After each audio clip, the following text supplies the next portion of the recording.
2-3 দিন ধরে আমার একটি বক্তব্যকে ওই বলা কথাই আছে না, অর্ধ সত্য মিথ্যার চেয়ে ভয়ঙ্কর, ওই বিষয়টা আমাকে ক্লারিফিকেশন দেওয়া দরকার। আমার দলের প্রতিষ্ঠাতা পীরজাদা আব্বাস সিদ্দিকী কি বলেছেন, যে আমাদেরকে নির্দেশ দিয়েছে যদি আমরা কোনো জায়গায় প্রার্থী দিই, যদি বিজেপি চলে আসে, তাহলে তৃণমূলের বন্ধুরা নওশাদ সিদ্দিকীর পা দুটো উপর দিকে, মাথাটা নিচের দিকে রেখে গাছে ঝুলিয়ে মারবে। আর আমরাও দেখে নেব, যদি কোনো জায়গাতে এই চুক্তি করার পরে দেখেছি তৃণমূল ভোট দিয়ে বিজেপিকে নিয়ে এসছে, প্রার্থী দিয়ে বিজেপিকে নিয়ে আসছে, তাহলে তো কাঁচা কঞ্চিতে তেল লাগিয়ে রাখতে হবে।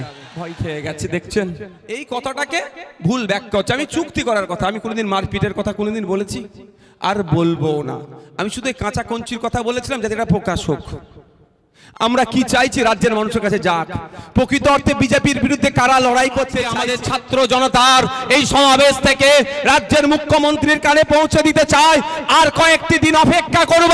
যদি মনে করেন পশ্চিম বাংলার সংখ্যালঘু মুসলমান সমাজকে বিজেপির ভয় দেখিয়ে এদের অধিকার কেড়ে নেবেন, এটা মাথায় রাখবেন। এদের পাশে কেউ থাকুক আর নাই থাকুক, নওশাদ সিদ্দিকী এদের পাশে থাকবে, বিশ্বজিৎ মাইতি এদের পাশে থাকবে, তাপস ব্যানার্জি থাকবে, শামসুল সাহেব থাকবে, এদের পাশে বাংলার জনগণের পাশে আমরা থাকবো, খামচিহ্ন থাকবে।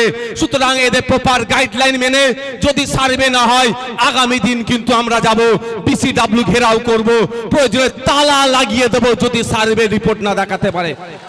আপনারা অবাক হবে, সার্টিফিকেট এখন নাম কাস্তে হয়েছে, ওবিসিতে কিছু হবে না। বাঁকুড়া ইউনিভার্সিটি দেখলাম, কল্যাণী ইউনিভার্সিটি, বিভিন্ন ইউনিভার্সিটিতে উচ্চ শিক্ষায় শিক্ষিত হওয়ার জন্য যে ভ্যাকেন্সিস গুলো আছে, সেখানে আর সংখ্যালঘু মুসলমানদের খুঁজে পাওয়া যাচ্ছে না, কিন্তু সংরক্ষণ নাকি আপনাকে দিয়েছে।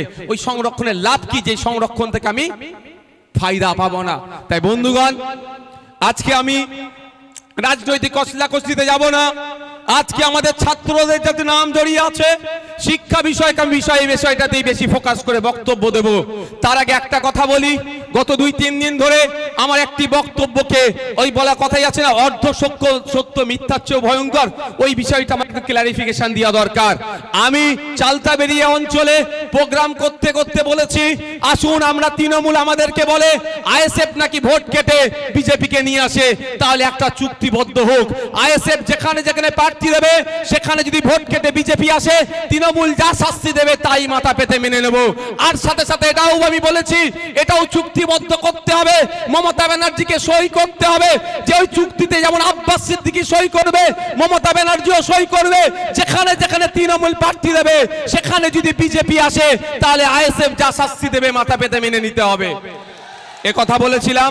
তারপরে বলেছি, যেখানে প্রার্থী দিয়েছি যদি বিজেপি চলে আসে, আইএসএফ প্রার্থী দেওয়ার জন্য আমার মাথাটা নিচের দিকে, পাটা উপরে দিয়ে গাছে বেঁধে যতটা ইচ্ছা বাড়বে, আমার কোনো যায় আসে না। কিন্তু আর আমরাও দেখে নেব, যদি কোনো জায়গাতে এই চুক্তি করার পরে দেখেছি তৃণমূল ভোট দিয়ে বিজেপিকে নিয়ে এসছে, প্রার্থী দিয়ে বিজেপিকে নিয়ে আসছে, তাহলে তো কাঁচা কঞ্চিতে তেল লাগিয়ে রাখতে হবে। এ কথা আমি বলেছি। তাহলে যখন আমার সাহস আছে, আমি কি বলছি, নওশাদ সিদ্দিকী আমার দলের প্রতিষ্ঠাতা পীরজাদা আব্বাস সিদ্দিকী কি বলেছেন, যে আমাদেরকে নির্দেশ দিয়েছে যদি আমরা কোনো জায়গায় প্রার্থী দিই, যদি বিজেপি চলে আসে, তাহলে তৃণমূলের বন্ধুরা নওশাদ সিদ্দিকীর পা দুটো উপর দিকে, মাথাটা নিচের দিকে রেখে গাছে ঝুলিয়ে মারবে, কোনো অসুবিধা নেই।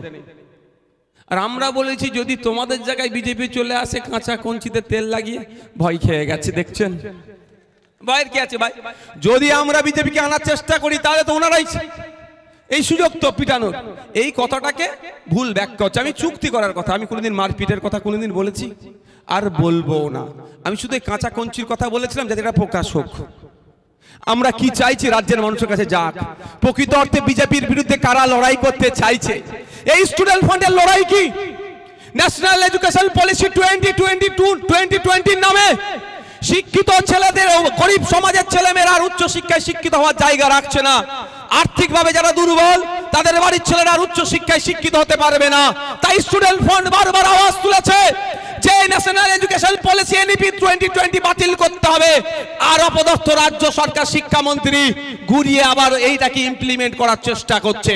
আমাদের স্টুডেন্ট ফান্ডের দাবি কি, যেটা বড় ভাইজান বারবার দাবি করে এসেছে যে সংবিধানকে আমাদের পাঠ্যসূচির অন্তর্ভুক্ত করতে হবে, আমাদের সংবিধান আমাদেরকে জানতে হবে, কি অধিকার দিয়েছে আমরা না জানার ফলে আমাদেরকে ভুল বোঝানো হচ্ছে।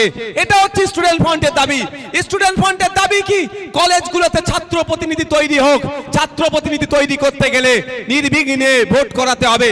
ছাত্ররা তাদের প্রতিনিধি হিসাবে যাদেরকে চাইবে তারা শিক্ষক ছাত্র লিয়াজো মেনটেন করবে। শিক্ষক ছাত্রকে মিলিত করে শিক্ষা প্রতিষ্ঠানের আমূল পরিবর্তন হবে। এই ডিমান্ড তো ছাত্র স্টুডেন্ট ফ্রন্টের কি দাবি, অন্য কিছু তো দাবি নাই। কিন্তু দুর্ভাগ্য আমাদের, এরা এতটা বড় সাহসী কিন্তু এরা কলেজে ভোট করাতে চাইছে না। এরা নিজেদেরকে বহুত বড় বাহুবলী ভাবে সামান্য একটা মাদ্রাসার ম্যানেজিং কমিটিতে এরা ভোট করাতে চাইছে না, ভোট চুরি করছে। এরা আবার বড় বড় কথা বলে, অনেক কথা বলে, আমি উত্তর দিই না। কেন জানেন?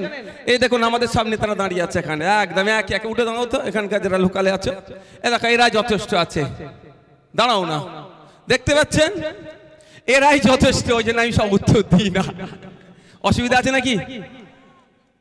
নেতা তো এরা আগামী দিনের হয়ে উঠবে, আগামী দিনে তো এরাই তো নাকি, এরা যথেষ্ট, আমি উত্তর দিই না। কিন্তু কিছু কিছু উত্তর দিতে হয়, না দিলে অসুবিধা আছে, আমি একটু দিয়ে দিই। তো আমি আপনাদের বলবো, আপনাদের বিধায়ক স্টুডেন্ট ফ্রন্টকে সাথে নিয়ে আমরা কি কি করতে চাই একটু জানিয়ে দিতে চাই আপনাদের। স্টুডেন্ট ফ্রন্টকে সাথে নিয়ে আপনাদের বলে রাখি, আমরা একটা প্রস্তাব বিধানসভার মধ্যে ভাঙড়ের মায়েদের কথা ভেবে, ভাঙড়ের বোনেদের কথা ভেবে, ভাঙড়ের ছাত্রীদের কথা ভেবে 1998 সালে ভাঙড় মহাবিদ্যালয় তৈরি হয়েছে। ভাঙড় 1 নম্বর ব্লকে ভাঙড়ের মেয়েদের কথা ভেবে, ভাঙড়ের মেয়েরা উচ্চশিক্ষায় শিক্ষিত হতে পারে তার জন্য ভাঙড় 2 নম্বর ব্লকে একটা মহিলাদের জন্য গার্লস কলেজ করা দরকার। এই দাবি আমি বিধানসভার মধ্যে তুলেছি। কাজ স্টুডেন্ট ফ্রন্ট এই দাবিটাকে এগিয়ে নিয়ে চলেছে। আমি কি করব? আমার কাজ সমস্যাটা তুলে ধরা। আপনারা শুনলে অবাক হবেন, আপনারা অনেকে জানেন পোলেরহাট 1 নম্বর, পোলেরহাট 2 নম্বর, এই অঞ্চলে দুটো অঞ্চল মিলিয়ে মাত্র একটাই হাই স্কুল। তা আমি বিধানসভার মধ্যে দাঁড়িয়ে আমার ভাঙড় বিধানসভার জন্য, আমাদের এলাকার ছেলে মেয়েদের জন্য শিক্ষা প্রতিষ্ঠান বাড়ানোর দাবি তুলেছি। আমাদের স্টুডেন্ট ফ্রন্টের সাথে সাথে সাথ মিলিয়ে সুর মিলিয়ে আমরা একটা দাবি তুলে এসেছি বিধানসভার মধ্যে, যে কম্পিউটার এডুকেশন প্রাথমিক স্তর থেকে বাধ্যতামূলক করা দরকার। আপনারা শুনে জানেন অনেকেই যারা আর্থিকভাবে দুর্বল, আপনারা আপনাদের বাচ্চাগুলোকে সরকারি প্রাইমারি স্কুলে দিচ্ছেন, আর যারা আর্থিকভাবে একটু সবল তাদের বাচ্চাগুলোকে তারা বেসরকারি স্কুলে দিচ্ছে। যারা বেসরকারি স্কুলে পড়ছে ক্লাস 1 থেকে কম্পিউটার এডুকেশন পাচ্ছে। আর আপনি আমি সবজি বিক্রি করি, আপনি আমি ভ্যানওয়ালা, কে রিক্সাওয়ালা, ডে লেবার, লেদার কমপ্লেক্সে দিন আনে দিন খায়, যে শ্রমিকের কাজ করে তার ছেলেরা অর্থের অভাবে তাদের ছেলেগুলোকে প্রাইভেট স্কুলে দিতে পারে না। ফলে তার ছেলেরা সরকারি স্কুলে যায়, সরকারি স্কুলে গিয়ে যাচ্ছে, কম্পিউটার এডুকেশন পাচ্ছে না। যার বাবার একটু টাকা আছে সে গিয়ে কম্পিউটার এডুকেশন পাচ্ছে। তাহলে সমস্যাটা কি হচ্ছে? যখন আপনার ছেলেটা ক্লাস 5-এ উঠছে, আর যারা যে আর্থিকভাবে যার স্বাবলম্বী তার ছেলেটাও যখন ক্লাস 5-এ উঠছে, অলরেডি 4 বছর আগে আপনার ছেলের থেকে সে কম্পিউটার এডুকেশনটা পেয়ে যাচ্ছে, আপনার ছেলে 4 বছর পিছিয়ে থাকছে।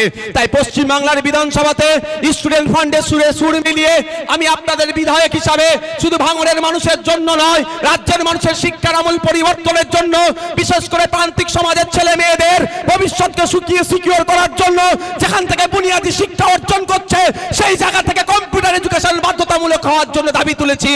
আর ওই 3 অঙ্কুরের মতো দামড়া ছেলেগুলো যাদের মনে হয় কলেজে আর কোনো ডিগ্রি ফিগ্রি নাই, তারা